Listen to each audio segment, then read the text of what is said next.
block 1, week 6, session number 1. We are starting again with our back squat progression. The rep scheme has now gone to 8, 8, 6, 4. So you've got a couple of reps that have gone up, a couple of sets that have gone up by a rep or two. Percentages staying the same, so 70, 75, 80, 85%. Hopefully that's going to give you a bit of confidence in those higher rep ranges, and hopefully that set of 4 at that 85% is feeling a little bit more comfortable, and you're ready to progress that in the coming weeks. B, squat cleans every 2 minutes times 5 sets. 2 cleans, 2 jerks. Performed as a squat clean and a split jerk, and that is 1 squat clean, 1 split jerk, drop the bar, 1 squat clean, 1 split jerk. I would like you to be able to do this at the weight you used for session 2, part B last week, which is every 90 seconds. Now you built on that and you finished hopefully with whatever you finished with. Hopefully you've got a note of that number, and I'd like you to try and do that at the same weight that you finished with. Maybe it is a little bit below, perhaps if you went quite heavy on that, but as close to your finishing weight for session 2, part B from last week. Part C is a pull-up progression. Obviously you had quite a few toes to bar in the throwdown for this week, so we actually start in session 1 with pull-ups. So part C, pull-up progression from week 4, session 2. So 2 weeks ago when you did this, it is 3 sets of a 3-minute EMOM, and I want you to try and add 1 or 2 reps from what you did from week 4, session 2. So 3 sets, 3-minute EMOM. Pick your number with a 2-minute rest. Part D, strict handstand push-ups, 4 sets plus 1 to 2 reps from what you did in last week's session 2, part D. That was that paused for some strict handstand push-ups. So do the same as what you did from there, but add 1 to 2 reps and rest as needed in between those sets in order to maintain that same number. There is your session 1. Session number 2 for the week. We are starting with some high hang squat snatches, followed by some overhead squats.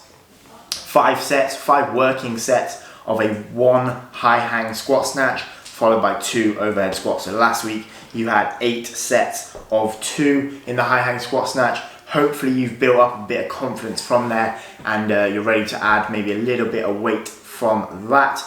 5 sets, 1 high hang, 2 overhead squats. Part B, we have some more strength work. We're doing some heavy thrusters.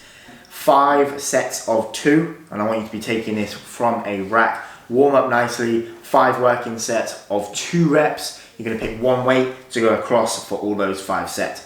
Make sure you are bracing your core nicely.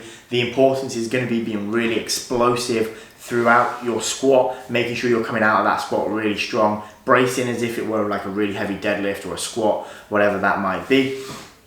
C series, C1, false grip ring pull-ups, AMRAP -1 with a 2-second negative. I really like these negatives, sort of adding a little bit of time under tension. People are kind of struggling with maintaining a false grip, so that is really going to challenge that. So an AMRAP -1 with a 2-second negative from the top to the bottom. Follow that with a 30-second rest. Then you are going into ring dip negatives, and it is AMRAP -1 with a 3-second negative.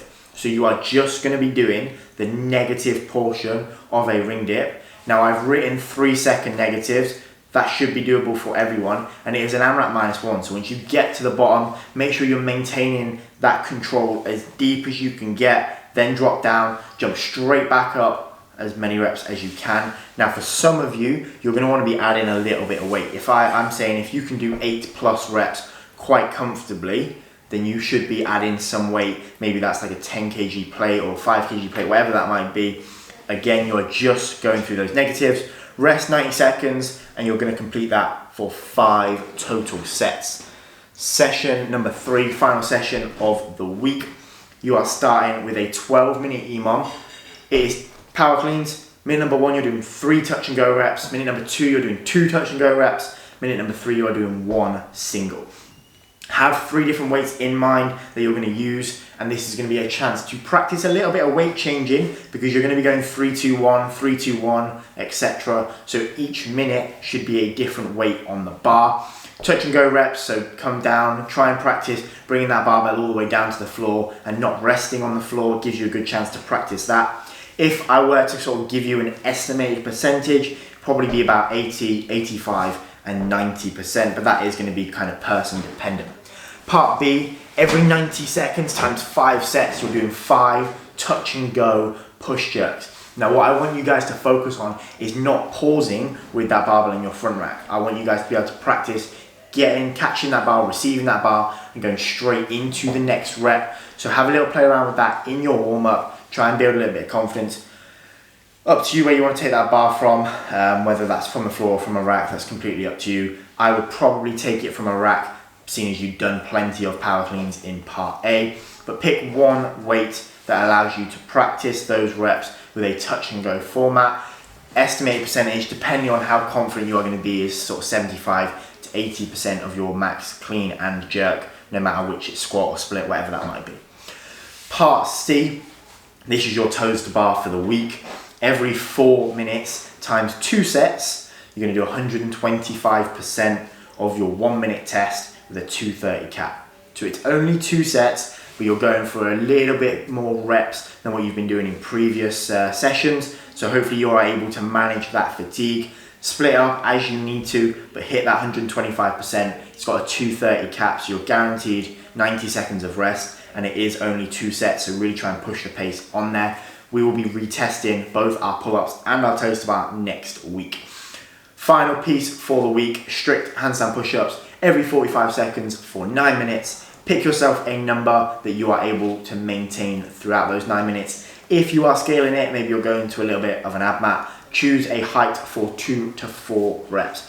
This is a little bit different from the handstand push-ups we had earlier in the week, where it was more strength focused. This is more endurance focused, so you're probably going to be bringing that number down significantly or adding a little bit of height if you're scaling those. Choose a suitable number. Not going to have much time to rest, so try and bash them out pretty quick and go into that rest period, give you a chance to recover. That is week 6, test week next week, so I hope you guys are looking forward to that.